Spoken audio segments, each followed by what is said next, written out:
খোদা এক, কি ঠিক না? এক নবীর উম্মত জীবন বিধান এক, বানিয়েছে আল কোরআন। আমাদের খোদা এক, এক নবীর উম্মত জীবন বিধান এক, বানিয়েছে আল কোরআন। তবে কেন এখনো হে মুসলমান এক হও, এক হও করি আহ্বান।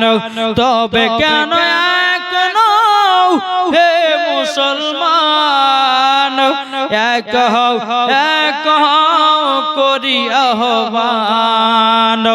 বাইতুল্লাহ এক, মদিনা শরীফ এক, উহুদ পাহাড় এক, একটা তো জীবন একটা তো মরণ, সবাই জানো থাকবো আমরা একসাথে। জোর হবে না? তবে কেন এখনো হে মুসলমান এক হও, এক হও করি আহ্বান। তবে কেন এখনো হে মুসলমান এক হও, এক হও করি আহ্বান। আল্লাহুম্মা সাল্লি আলা মাওলানা। প্রধান বক্তা করে মাওলানা মুহাম্মদ সাল্লাল্লাহু তাআলা সাল্লাম। বাবাজি মুসলমান ভাইরাও, এই কাছের বিবি বাবাজি কোরআন শিখাবার জন্য গ্রামে বেরিয়ে যায়। কাছের বিবি বলছো গো গ্রামের মহিলারাও, তোমরা কে কে কোরআন পড়তে জানো? কিছু কিছু মহিলা বলছে বলে আমি জানি না, এ বলে আমি জানি না।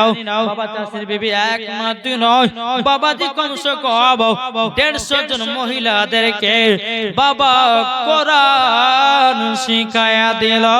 জোর বলেন না সুবহানাল্লাহ। 150 জন মহিলাকে বাবা কোরআন শিখায়া দিয়েছে। এখন চাষির বিবি বাবা বিছানাগত হয়ে গেল, এখন চাষির বিবি আপনার বিছানাগত হয়ে গেল। আস্তে আস্তে চাষির বিবি দুনিয়া থেকে বিদায় নিল। সকলে বলুন ইন্না লিল্লাহি ওয়া ইন্না ইলাইহি রাজিউন। ও বাবাজি মুসলমান ভাইরাও, ও আমার সোনা মানিকেরাও, যখন বাবাজি কথা বলার পরে বাবাজি ওই চাষির বিবিটাকে দাফন কাফনের ব্যবস্থা করা হলো। আল্লাহর কি কুদরত, চাষির বিবির কবর থেকে জানো খুশবু বেরোতেছে। জোরে বলে ও মা খালাতে আপনাদেরকে বলতে চাই গো মা জননী, নারী যদি হতে হয় হযরত রাবিয়া বসির মতো নারী হও, নারী যদি হতে হয় হযরত মা আয়েশা রাদিয়াল্লাহু তাআলার মতো নারী হন, নারী যদি হতে হয় ও গো মা জননী গো, নারী যদি হতে হয় মা ফাতেমার মতো হন, মরার পরে জান্নাতি হয়ে যাবে। জোরে বলেন সুবহানাল্লাহ। ও মা কালা শুনেছেন মা রাতের বেলা মা জননীরাও যে মা ফাতেমা জীবনে এক ওয়াক্ত নামাজ কাজা করে নাও, আর আমাদের ঘরের মা বোনেরাও এরা জীবনে সিরিয়াল কাজা করে না। কি ঠিক না? এদিকের মা বোনেরা সিরিয়াল দেখে না। আমি আমাদের ওই মুর্শিদাবাদ দেখে হ্যাঁ বেশি বেশি দেখে। হ্যাঁ বাবা যে মুসলমান ভাইরাও, আমি মায়েদেরকে বলতে চাও গো মা জননী, মা গো মা কখনো সিরিয়াল বালি হয় না। যদি নারী হও মা ফাতেমার মতো নারী হও, মরার পরে জান্নাতি হয়ে যাওয়া। তাই বাবা যে মুসলমান নিজের নিজের বিবিদেরকে কোরআনের শিক্ষা দেন, নাকি বলছে? নিজের নিজের বিবিদেরকে নামাজের শিক্ষা দেন, নিজের নিজের বিবিদেরকে পর্দাতে রাখুন। ইনশাআল্লাহ দেখবেন ওই বাড়িতে আল্লাহর রহমত বর্ষিত হবে। যারা বলেন আল্লাহুম্মা আমিন। কি হবে না? তাই ক বলতেছে কি কে বলবো নাকি জি জামানা দিবানা জোরে জোরে বলো না জোর হবে না জামানা দিবানা ও গো মা আমিনা তোমার লালের নাই তুলনা গো তোমার লালের নাই তুলনা জামানা দিবানা ও গো মা আমিনা তোমার লালের নাই তুলনা গো তোমার লালের নাই তুলনা শিশু নবী শুয়ে শুয়ে আকাশে তাকায় উড় গেলে মন पर তারা সালাম ও জানায় মাগো সালাম ও জানায় আদব সহকারে নূর নবীজি কে গিরে আদব সহকারে নূর নবীজি কে গিরে নূরের তুলনায় তুলনা মাগো তোমার লালের নাই তুলনা জামানা দিবানা ও গো মা আমিনা তোমার লালের নাই তুলনা মাগো তোমার লালের নাই তুলনা জোর হবে না সুবহানাল্লাহ তাই বাবাজি মুসলমান ভাইরাও হে সোনা মানিকেরও আপনাদেরকে বলতে চাই রে বাবা আমরা নবীকে মহব্বত করব নবীকে ভালোবাসবো নবীর সুন্নাতকে মেনে চলবো আল্লাহ পাক আল্লাহ তাআলা বলে মরার পরে জান্নাতি হয়ে যাওয়া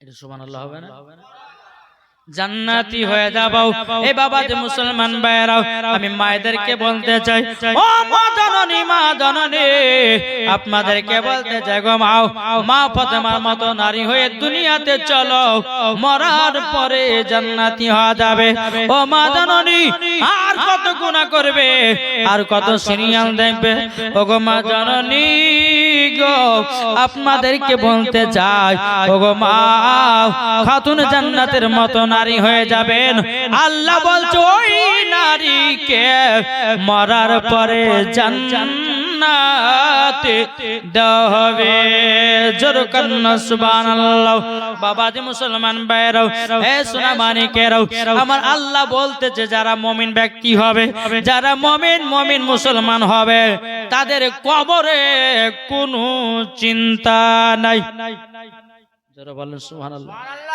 কবরে কোনো চিন্তা নাই আজকে যে এই বাবাজি জালসার মাহফিলে যারা কমিটি ভাই আছে এই যে বাবা জান্নাতি বাগান সাজিয়েছে আল্লাহ যদি রাজি খুশি হন তো তিনাদেরকে জান্নাত দান করে দিবে যারা বলেন সুবহানাল্লাহ কি ঠিক না যারা জালসা করছে এরকম ভাবে আল্লাহ যেন এই কমিটিদেরকে জান্নাতি বানিয়ে নেয় বাবাজি আমার মায়েদেরকে বলতেছে মাগো আপনাদের পাঁচটা যে মাসলা আমি নিয়েছিলাম এক নম্বর কপালে টিকলি পরা যাবে কিনা বলবো না ছেড়ে দেব বলবো লাগবে তো নাকি জি আমাদের সব কিছুর দরকার আছে না আছে তাহলে বাবাজি মুসলমান শোনা মানি চলুন এক নম্বর হচ্ছে কপালে টিকলি দেওয়া যাবে কি যাবে না কি যাবে কপালটা বানিয়েছে কিসের জন্য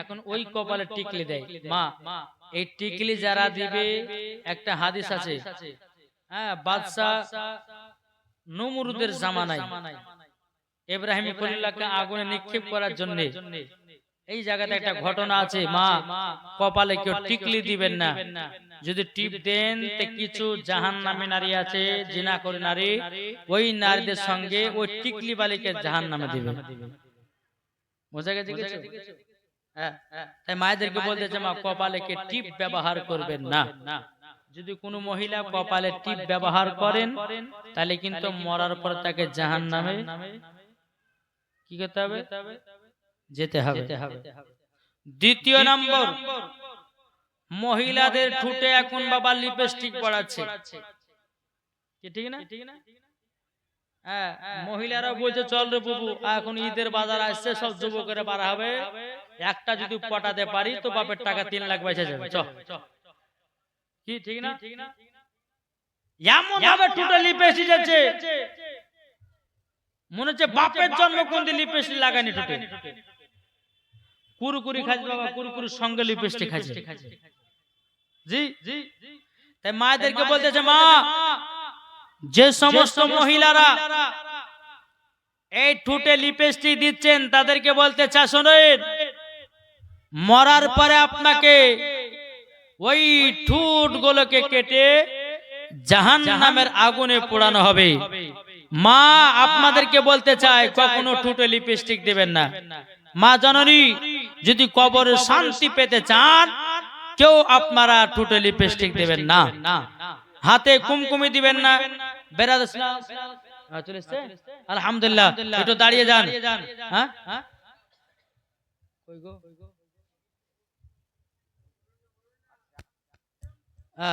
তো বাবাজি মুসলমান সোনা মানিক, এই দেখেন বাবাজি একবার সালাতু সালাম পড়েন। ইয়া নবী সালাম আলাইকা, ইয়া রাসূল, ইয়া হাবিব সালাম আলাইকা, সালাওয়াতুল্লাহ। ও দরদি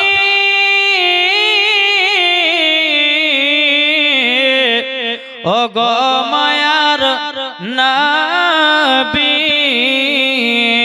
আমরা নিঃস সওয়ালি এনেছি দরদের ডালি, মুছিব মনের কালি, চুমিব রওজার জালি। ইয়া নবী সালাম আলাইকা, ইয়া রাসূল, ইয়া হাবিব সালাম আলাইকা, সালাওয়াতুল্লাহ আলাইকা। ও গো নবীজি, ও গো রহমতের নবী,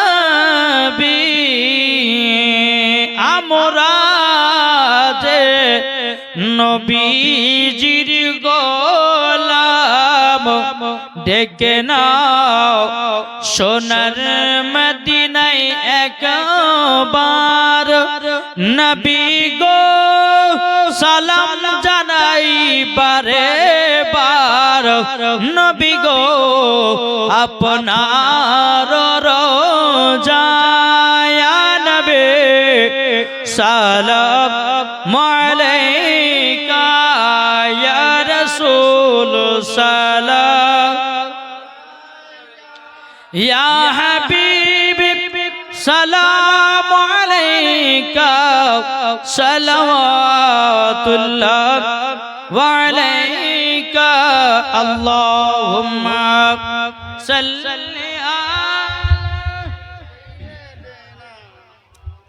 মাওলানা মুহাম্মদ ওয়ালা আলি মাওলানা মুহাম্মদ। বাবাজি যাই হোক, প্রধান অতিথি চলে এসেছেন, আলহামদুলিল্লাহ। আপনারা সকলে যারা এদিক ওদিকে আছেন, বাবাজি চলে আসুন। আর বেশিক্ষণ ওয়াজ হবে না, মাহফিল হবে না, হয়তো 1-2 ঘন্টা হতে পারে এখন। তারপরে বাবাজি সিন্নি আপনাদের জন্য ব্যবস্থা করা হয়েছে, আপনারা সকলে সিন্নি নিয়ে বাড়ি যাবেন। আমি আর বেশি লম্বা চড়া করব না। আল্লাহ পাক আল্লাহ তাআলা আমাদের সকলকে নবীজির আশিক, নবীজির প্রেমিক যেন বানিয়ে নেয়। জোরে বলুন আল্লাহুম্মা আমিন। এই বলে আমার বক্তব্য সমাপ্ত করলাম। যদি হয় বলার মাত্র ভুল ত্রুটি, সর্বপ্রথম আল্লাহ তাআলার কাছে ক্ষমা প্রার্থী। সকলে বলুন আস্তাগফিরুল্লাহ রব্বি মিন কুল্লি জামবি ওয়া আতুবু ইলাই, ওয়ালা হাওলা ওয়ালা কুওয়াতা ইল্লা বিল্লাহিল আলিল আযীম। লা ইলাহা ইল্লাল্লাহু মুহাম্মাদুর রাসূলুল্লাহ সাল্লাল্লাহু তাআলা আলাইহি ওয়াসাল্লাম। হ্যাঁ, দুসুর পর করুন আল্লাহুম্মা